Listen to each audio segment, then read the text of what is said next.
Hi, I'm Brant at Crocker Farm, and I want to talk to you again about my favorite topic in all of American stoneware, Thomas Commeraw, and his work, which dates to the late 18th century up until probably about the end of 1819 is when he stopped potting. This jar is a really remarkable example of his, and I wanted to take this opportunity to show you, if you've already seen pictures, just how large it is, but also talk about it a little bit. This is definitely one of the best examples I've ever seen, and it belongs to his earlier period of work. There are basically two periods of work for Thomas Commeraw. If you're not familiar with some of the things you might have seen on the internet and in the New York Times about me talking about Commeraw, he was previously thought to be of European descent, just like other New York City potters who were mostly of German descent. But he was actually a free African American, and this was something I discovered years ago in the census, and since then I've been working on a book on him, which I think may be at least the first draft done by the end of this year, and then we'll see what happens with the publication process. But this jar is very interesting. It is, as I said, part of his earlier body of work, and there, as I said, there are two bodies of work. There is this style, which is more in line with the Coerlears and Remy products that were being made down around Potter's Hill around the late 18th and early 19th centuries. And that is where Commeraw was working in some of the first documents we see him appear in. He, as well as a guy named David Morgan that some of you guys might be familiar with, who also potted out near Commeraw's pottery. They both were working with the Coerlears and Remys in the late 18th century.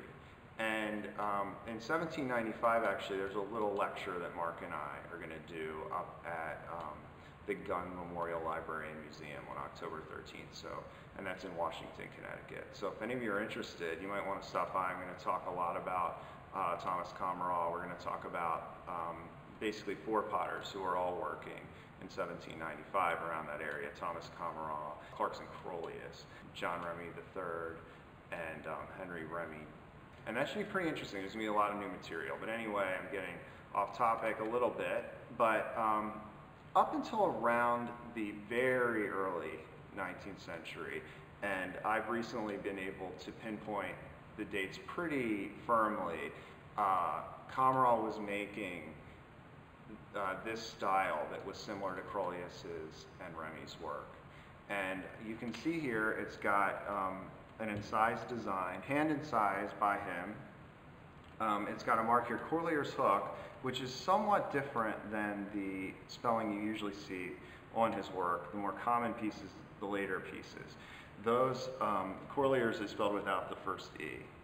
And so this first body work has these kind of designs. It has this mark, but it also has this N York mark, which he used throughout his career, this exact same mark. And you see that not just on these pieces, but on the later pieces, as well as the oyster jars he made.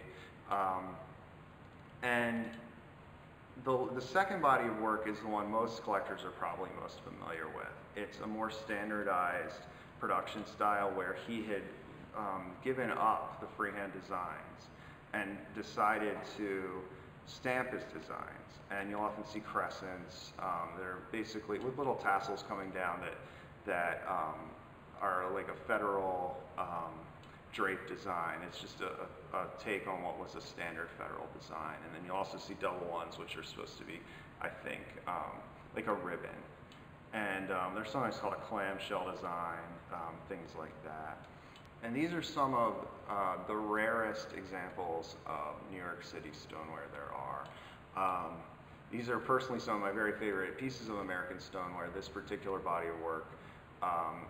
His work is in many museum collections and things, but this particular style has always been treasured by collectors, even before they were really sure who made them. For instance, I noticed the Met, I was up at the Met recently, and they have one of these there, and I noticed that they attributed it to Commeraw or Morgan, which was a perfectly fine attribution. People have not been sure who made them, but I've been able to put it all together, and he definitely made these pieces. And I believe the Smithsonian has one. There's not very many of these particular types of pots by him known. We sold one for almost $30,000 recently. There's just not very many of these known. And one thing that's interesting is this is one of the very earliest marks in all of American stoneware. People sort of take for granted that stoneware was marked by its makers, and it was, but it wasn't until around the end of the 18th century. And it's my belief that this is probably the first mark that was used in the city. I know the Boston potters were playing around with some marks around this time. I'm not really sure of any others that were coming up around the time, and I think that Comraw's decision to mark his pieces with the location of his pottery like this, COERLEARS being that point of land down on the East River on the Lower East Side, I think his decision actually did influence Crolius and Remy to start marking their ware, and those became very famous marks in their own right, obviously. But anyway, I just wanted to share this with you. It's an extraordinary example. And one more thing, just speaking to the early time period for this, one thing you can't get a sense of from the pictures that I wanted to use this video to demonstrate is just how heavy this thing is. It's not extraordinarily heavy. I've felt heavier pots for their size, but I've thrown on the wheel. I'm not a great potter, but I've thrown my share of pots, and I think his problem with this was he didn't take enough clay out of the lower part. On the inside, he should have pulled it up more, but I think he probably was not very deft on the wheel at this point, and so that's just really neat to see that progression in his potting, to see that this is a little heavier than pieces you would see later on when he was a little bit better on the wheel, I think. But anyway, this is just an extraordinary example. This very well could be considered, you know, amongst the absolute very best pieces that you will ever see from Thomas Commeraw, and I was excited to talk about it today.